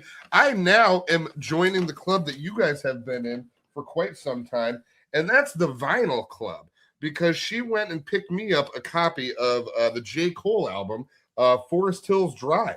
Wow. 2014 Forest She Hills got you Drive. that Target exclusive? That's fire. This is that Did Target she get you a exclusive. turntable? So that's what I said to her when she gave me the gift. I I'm said, like, "This you is don't great. have a way to play that. I don't have a record player." And her response was, "Well, your birthday's coming up soon." So I very well may be in the record player business as well as All the of a sudden, vinyl you're a business vinyl upcoming. collector? I love it. Because I had been talking to her about the newest J. Cole album Listen. that just came out, The Fall Off, which is great. We're not going to get into that right now, but I was bigging up that album to her, and then she hit me up again later that week and was like, "So you like?" I mean, J. that's Cole?" And I was like, arguably like the album that put him on the map. You know what I mean? very much so. This was his breakthrough album. This has got a lot of really great songs. I've listened to this record 100 times easily. So I am very excited to hear the vinyl of it. Maybe if I don't Rampage get coming the in clutch. Rampage doing good. Mischief is doing the Lord's work. You don't like It is really good with gifts. So yeah, who knows? But if I don't get a record player in time, this might even be played at the Casa de la Trox. I bring it through for a little session. I love it. Well, yeah, I love it. that's- Target. I got to tell you, Target be making good vinyls, buddy. They get sure do. special editions on shit, and every record I bought from Target, I'm a big fan of. So shouts out Mischief. We're doing it. Happy St. Valentine's Day. What's up, Rampage? Keep it going. We love and consumerism. JDirty, what's in your box? No, hell yeah, man. Congrats on your box. My wife. Her name got is me- Mischief. I did get some Febreze. This shit be stanking. It's extra strength, extra a Fasake. What else? I got some tissue. Balcony. Well, fuck you too, buddy. All right, I got some real box going on in my life. So My box was real. again, no, I know, but shouts again to Rudy for being on. Rudy talked about a boy of ours named Isham. Hopefully soon to be friend of the show if everything goes right. Maybe my best Side friend. hosing money. I got a dope ass piece of Isham merch in the form of a poster. Ooh. Now, I Like a don't brown get new poster? Isham posters. What? Yeah, It's a brown poster? It's like I it don't- looks like His name's Isham. Don't say that. Fucked up, dude. It's fucked up because his name's Isha. No, you called him a brown poster. Isham and the Bondage Queen. wow. Yo. Yeah, dude. It's like a catalog promo piece. So it's got like everything from up through bootleg on this poster. So it's like 86 through 95, right? Yeah. Like 98, 99 probably. Okay. Because bootleg's got the quote from Isha or Eminem on the back of the Oh, Manson, all right. Isham and Ozzy. That quote's on the back of it. But yeah, I don't get to get new Esham posters often because I have a ton of them. So this popped up. I'm geeked. I don't know if you heard I'm me responsible say for like 2 of those. I think I you appreciate you. I got my Nodus flyer and then a bigger Esham one from you. And yeah, the male dominance one, I believe. That's the one I'm talking about. Thank you. Did I? Yeah, okay, I believe you. I have that. That used to be on my wall. It's right up. Believe him. Believe it. Yes, sir. I love it. Anyway, along with Closed Casket and Repentance. Anyways, love it. That's dope as fuck. I love it. Couple more items. Speaking of battery and attempted murder. Yeah. Oh. Yeah, mine was better because mine was true. Battery and attempted murder. Who's our favorite artist? Chris Brown. Gmo. So I finally got the Gmo shirt I have been looking for. Were those the charges? Yeah, I think so. Good God, that's worse than I thought. Rechargeable battery? I don't know. Like he did it again. Fuck, I've talked about a Gmo shirt on this show that I want to get many times. Is it mine? I'll sell it to you. No, do you remember? You don't have this because Mayhem would say, "Hell no, that's not in my house." Oh, is it the human cloth? You got the human. You got the human cloth. I finally found a 3X human cloth shirt. So we know how I love my full over print shirts. Look at this. Jesus Christ. That's pretty incredible. Your whole fucking outfit's made of human cloth. Human cloth. This human is cloth. So dope, human cloth. Like, man, it's really Jesus cool. Christ. You know, if he didn't try to kill the baby mama, this would be gangster. It's like, really... fuck both. I paid a lot for this. It's brand new. It's like right out of the package. My box was all about love and consumerism, and yours. I love this shirt, and I had to consumerize it to get it. Fuck you. Consumerize. He showed you Esham and the Bondage Queens and human cloth. And you think I'm not about love? I got 2 more items. You. Shouts out the Bondage Queens. Attempted murder. Jesus Christ. That's that was one of those Bondage Queens. I'm pretty sure is Heather. What's Heather Hunter, the porno chick? Locklear. Heather Hunter. Yeah, because she rapped on Tongues. Featured on Tongues. Yep. God damn it! I love all that night, album. every day. It's also I'm listening to Tongues tomorrow. God damn it! It's such a great record. Cotton, have you listened to Tongues? We've talked about this album. I don't think so. I don't think I've got around to it. I've got a lot of stuff going on. Give it a spin tomorrow. It was when he first hated Eminem. Yes. And before he signed with ICP. It was a very weird, cool era. Anyways. Excellent album. Me and Hype Stickers have a love-hate relationship because I hate when I don't have them all, and I love when I get new ones. Mm-hmm. I got a new one, Big Trox. Look at this. It. Big Money Hustlers. You've seen that 1,000 times. You remember this? Yep. With the Hype sticker? Yeah, I got 2 copies of that. You don't. You don't, because I only have one. Finally, I've had this DVD for 25 years. Yeah. It's not sealed, but they pulled it off and put it on the DVD case. So that's like, it's actually a hype sticker for Bizarre Bizarre, not for the movie, but they came out at the same time. So they were promoting their record on their DVD. So they were like, fuck it, we got an extra 3,000 hype stickers, put them on the Big Money Hustles DVDs. Oh yeah, straight up. I mean, that sounds like some shit you would do, Jay. So like, I dig how much you dig. Hold on a minute. Hold on. I don't think they were extras. I think it was the plan because if you remember Big Trox, the VHS came out like 3 years before, or like 2 years before this. So when this came out, I have one. I know, and that I believe. Bizarre Bizarre was being promoted when the DVD version came out. So I don't think they were extras. True. They were meant for the DVD. You know, and that was recorded in Denver, as we learned. It was. Because one of the first times I met the Rude Boy. Not that he was a dick to me way earlier, just for the record. Yeah.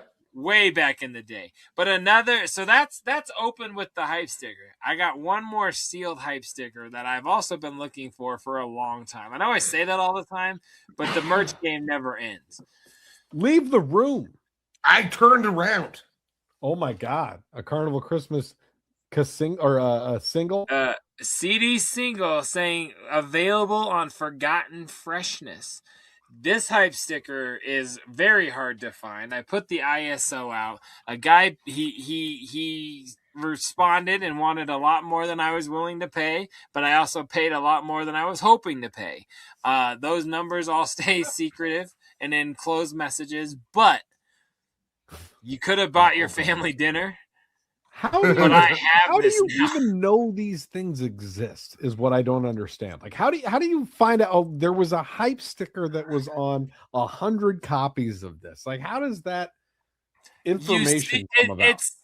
It's kind of like when you like early porn downloading. Like, you didn't know who the person was, but you saw it once and you're like, I gotta find that. I gotta get more. It's that for hype stickers. Like, I saw a picture of this hype sticker years ago. I'm like, and you downloaded all of them off Kazaa? Well, I checked all of mine. I'm like, I don't have that hype sticker, so now I know to look for that. I've texted everybody on Disc or emailed everyone on Discogs that has the CD. Emailed everyone that says that they have it sealed, and I'm like, any chance you have a hype sticker?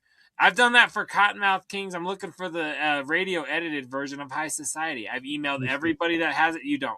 I've emailed everybody that has it for sale, and I've asked them if it happens to be this number on the back, because that's what collectors do. You get a guy on, it's so funny. You get a guy on the radio for a full hour-long interview just to try to get a DVD. Collecting is a fucking art form, you guys. Like, this is what we do. So that's amazing. That's how I know, because this is what I do. So that's that long play. I don't fuck around, baby. I pull on heartstrings. I show flyers of shows we played together. We get that DVD. Like, your thumb loves me. Well, that was great. No, Let's get... You just say, how do I know? It's because the collector in me knows what I'm looking for. I love it. Good. All right, let's get out of the box. What's going on over there? Who's in the box? Oh, what's in the box? What's in the fucking box? Woo! Woo! Troxy Cotton, check your text message. I was just gonna say, I was gonna update the shitheads real quick. Is that I just received a notification on my watch that 2 minutes ago, Big Trox sent me a message of the Tongues album by Isha for me to listen to on Apple Music. So, and I would like to point out that I met you where you transact. I sent it to you in your preferred streaming service. That honestly might give me, music, but that might get me to listen to it. So thank you for that. I appreciate it. It's an excellent record. It's from 2001. Just in case anybody has the test press, I am looking. ISO. Big time. Let's go to Netflix. I think I'm kidding.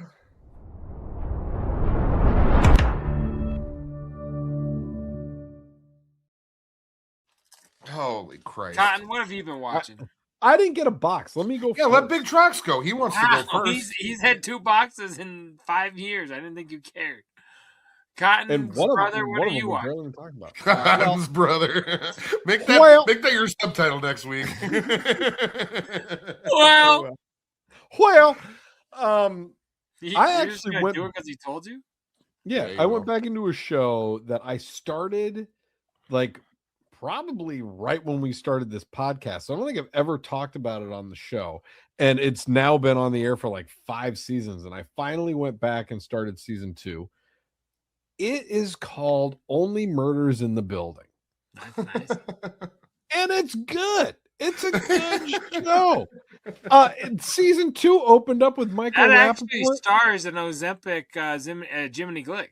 I've seen this. I know. In Ozempic Jiminy Glick. That's what they call it.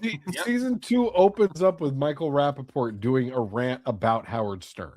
I've seen that isolated clip.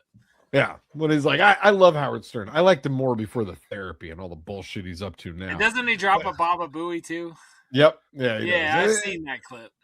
Good show, but I gotta throw a spoiler alert out there to anybody that's interested in watching it. It's not really a comedy. Like, there are funny parts, but it's not a comedy. It's more of a Do we drama. know who gets murdered in the building? They tell you who gets murdered at the beginning, and then the entire season is solving the case of who got murdered. In fairness, and I watched 2 episodes and I was like, I'm not sure this is for me. it's a fun watch. I'm enjoying it, and it's Steve Martin Short, and Selena Gomez run a podcast together where they're trying to. It's like a true crime podcast that they do, and people around them start dying. That's all I'll say. It's enjoyable. It's been on the air for 5 years. Clearly doing something right. I would watch it. Recommend it. I like what Nikki Glazer said about it was that it just goes to show that for Steve Martin and Martin Short that you're never too old to not need money. That's fantastic. Yeah. If you're looking for extra content, check out Only Murders in the Building. It's good. Go ahead. Troxy Cotton. All right, I'll go. Jay doesn't want to go, so I'll go. Jesus fucking Christ! I want you to die. No, listen. We tried to kick it to you, but you don't want to. You don't want to kick it. So I'll kick it. I've been watching. No, go ahead. I thought we were only doing positive stuff now on the show. I thought that we all learned from the Rude Boy that we're just doing positive stuff. I only spread love and positivity, and that's why he forgot he said that. I did not. That's not nice. I was paying attention. Point being is that another thing that I did while I was celebrating St. Valentine's Day was watched a Netflix film that is a part of my series of films that I've done before on this show, where I try to watch all of the movies that are nominated for the Best Picture for the Oscars. We're not doing this again. I'm not getting into all of them. I'm just going to tell you about this one because this was one that this was way on my back burner. And I was like, I'm sure I'm going to enjoy that when I watch it, and I'll get to it eventually. And then Mischief said, hey, maybe we should check this out. So So I turned it on. And the newest Guillermo del Toro movie, Frankenstein. You guys know about this? You've seen this? And you got who plays Isaac. Frankenstein? Oscar Isaac. Wait, the guy from Jimmy Fallon or Kimmel? Who made the movie? So Guillermo del Toro. Not Jimmy Kimmel's Guillermo. It's a different Guillermo. Made, like such films, Pan's Labyrinth, Pacific Rim, Hellboy, all kinds of fucking movies. Right. He's been doing it for a minute. It's got Oscar Isaac playing Dr. Victor Frankenstein, and it's got Jacob Elordi's fine ass playing the creature. And let me tell you, I thought it was a monster creature. They call it a creature. I think they call it the creature in this one. Whatever you call it, he's going to be inside your brother. We called him Frankie while we were watching. Anytime we were having, and I know the Frankenstein is not the monster's name, but when you see him and he's acting, you want to call him. He looks like a hot piece of ace, right? He looks like a hot. And I will say, I don't know if you guys have seen the poster or anything like that, or you've seen any stills of this film. Frankenstein and I, the monster. Very similar hair. We have similar hairstyles. So that was my big takeaway from it. Lady at the gas station in my neighborhood. I kind of look like Frankenstein towards the end, not the beginning, but towards the end, I kind of look like Frankie. And you know what I'll say? And this is because I've never been a huge fan of the Frankenstein story, the novel, any of the films, anything like that. I love the movie Young Frankenstein. Anything behind what they do, I've never liked any of it. I know it's Mary Shelley. I know all that by shit. calling him Frankie. But let me say, not really a horror picture. It was a drama, and it was sad as fuck, man. Like by the end of the movie, I was just like, man, this shit. Yeah, see, my hair looks just like Jacob Elordi's fine ass as Frankenstein. But really, it's a drama, guys. Like, you walk away from that and you're like, goodness me, I am sad for Frank. Goodness me? That makes sense, because usually when I walk away from you, I think that. Yeah. It's like, goodness me, that was sad. That was sad. But no, actually, I will say I can see why it was nominated for Best Picture. Yeah, it's I don't the think it'll creature. win. The creature. Yeah. They call him the creature in it. Frankie. Christoph Waltz was amazing. Mia Goth, I'm liking a lot every time I see her. everybody that was in it was really good. And yeah, the story, like it's a 2.5 hour long movie that does not feel that long. It's paced really, really well. And yeah, fantastic fucking movie. Highly recommend you guys check it out. If you want to watch this guy cut some people up and bring some people back to life with some electricity, it's cool. There's no bolts in the neck, and they didn't even address the bolts in the neck. So I don't know if that was a part of the original book or what. But just so you guys know, if you're going into it thinking I'm going to see some bolts in the neck and like a bowl cut, if that's a deal breaker for you, if you need that in your Frankenstein movie, this ain't the one for you. But as far as Frankenstein movies go, fan-fucking-tastic. Absolutely loved it. Shouts out Guillermo del Toro. That's what I watched. That's what I wanted to bring to you guys. Great. This week I've been watching Troxy Cotton flounder over trying to make that movie sound interesting. It's good. No, it really wasn't. I was thinking about it all day after. I was like, I like that Frankenstein. That was good. That made me real happy. It made me sad. It was sad. No, what I've been really into is Tinder. Are you guys ever fuck with this? Not in weeks. I've been off that for weeks. Well, I have a feeling you're going to be on again soon because I told you I like watching reality clips. And for a long time I was watching, hold on, bear with me. We're going to Tarantino. We're bringing it back. For a long time I loved watching like the clips of like the military dad surprising his daughter at fucking fifth grade lunch, and they all cry every time, or the guy finds Georgie the dog he thought was missing for 10 years and they all fucking cry. Right. Yeah. Some weird way this has transitioned into now what I'm seeing is like cheating spouses get caught by their other spouse. I love it. I found your Tinder, and like they like catfish them and just show up to like Applebee's.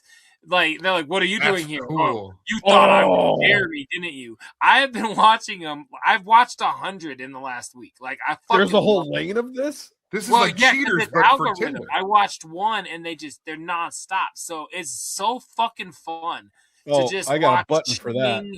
Cheating people get caught, and it's hilarious. Like, so that is what I've been watching. No TV, no movies. That I need all that, bro. I am very into that. That sounds like I used to love cheaters back in. Remember UPN, like 25 years ago, and watching cheaters, and man, it's what it is today. But it's like you don't gotta wait for next week. It's like you catch your fiance or your wife because you said you were someone else. You know, it's fucking hilarious, man. I love it. I'm sure some of them are fake because of the internet, but like they're not all fake. I'm gonna need to set up an account and make sure Mischief isn't on there causing any Rampage isn't causing any mischief. Okay, so I got something to tell you about her. No, I'm just kidding. No, but what I gotta tell you is because I've watched these on episode 3. Because I've watched these now, I also get ads for services that you put in anybody, meaning your wife, anybody's name in to see if they have a secret. Like Tinder or even an OnlyFans. I'm like, Jesus, I'm just laughing at these ruined relationships. I'm not like trying to like made a case against my wife, but yeah, now all of a sudden that's what I'm seeing. I gotta ask Mayhem if she's got an OnlyFans. No, you can't. You go to this website, you just put in Mayhem. Somebody go to the OnlyFans hacker site and see if Mayhem's on there. We got Mayhem's got a fans only.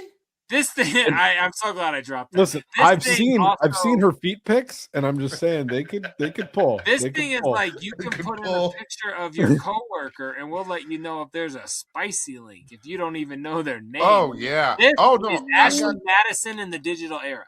I got coworkers. I'm gonna do this tomorrow. Go ahead and send me a link. You gotta pay, so no, you're not. But I ain't paying for shit. Where's the that's what I've been watching. People ruining their marriages. It's fucking hilarious. Don't.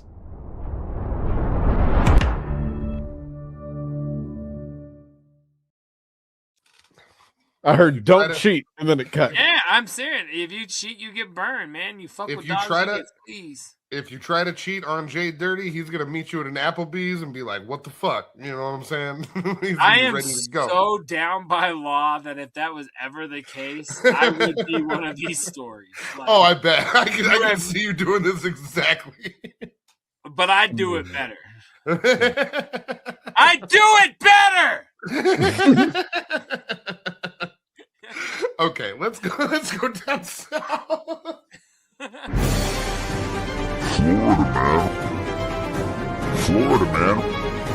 Florida man. Whole house is awake. Freedom to yell. If they were awake, there'd already been. Dad, are you okay? You guys filming your program?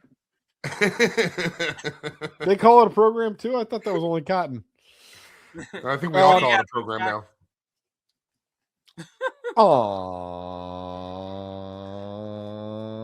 Glad we didn't do it live. This week's episode of Florida Man. Man arrested for DUI after falling asleep in Lee County Taco Bell drive-thru line. Wait a minute. He was drunk driving a car and fell asleep. Have we heard this before? This ranged a little bit familiar. I was wondering when I pulled it, I was like, I wonder if this is going to resonate with anybody on our show. I don't know if you guys have heard a story like this in the past. Let's see what happens. Let's see if he denies being asleep on Chambers.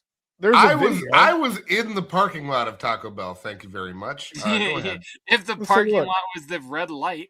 It was a different time. I mean, if you want that Baja Blast, it might have been worth it. Hold on. We're starting that over. That right there was a 25 clip.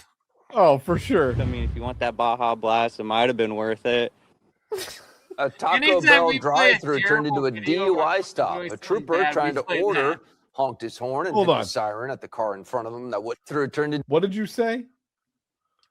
I said, anytime we play a clip of someone having something horribly fucked up happen to him, we play that clip.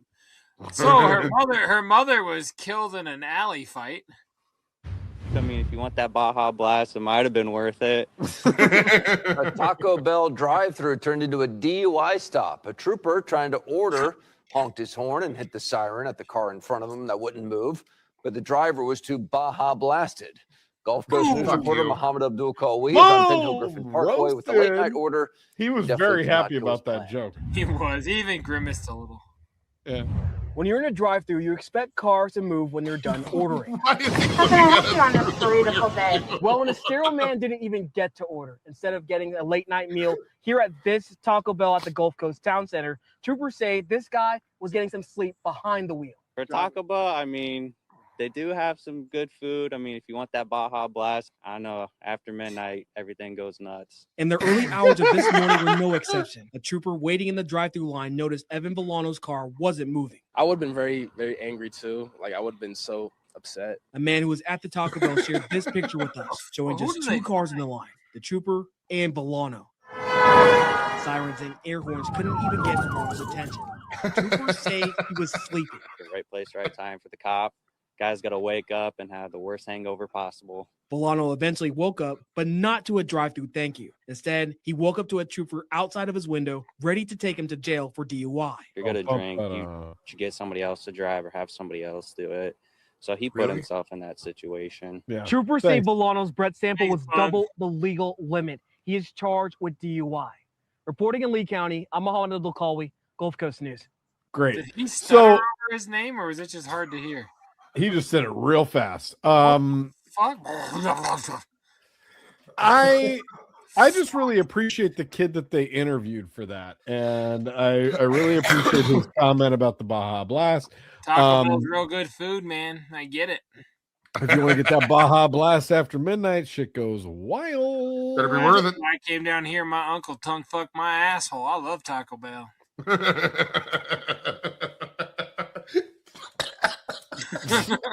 You killed Troxy Cotton. God damn it. He's Baja blasted.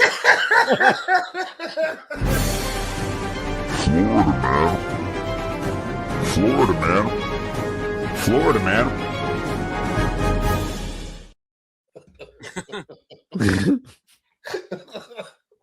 Mute my microphone.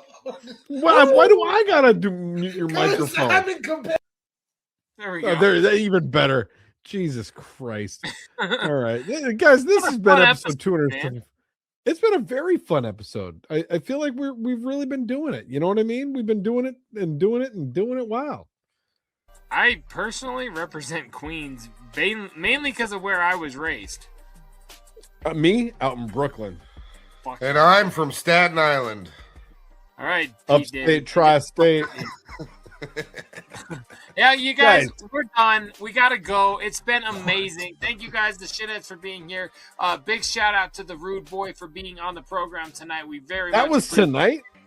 That was, well, it was yesterday in my time. With the conversion rate, it was last Tuesday. Those conversion rates are a bitch.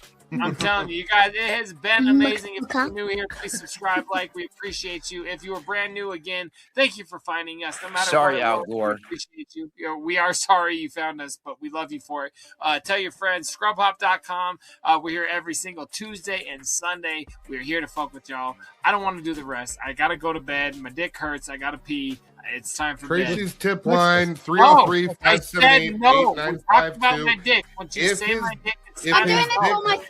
If your dick hurts too, go ahead and send a message there. If you don't like text messages, you want to do it via email, scrubhop@gmail.com. You can tell us. Digital world, bro. It's a digital world. You can tell us that your dick hurts on patreon.com/scrubhop if you want to subscribe and get the show early and tell us about your painful dick. Also, if you just want to follow us on at scrubhop on everything, you can tell us about your dick pains there. Well, it still exists if you're talking. So is that it? I think. I mean, I think that's it. Well, I don't know who you to fuck with. I'm Troxy Cotton. That's JDirty. That's Big Trox. Oh, so We're much. fucking out of here. Shouts out. And this show has been brought to you in part by. Let's hear it.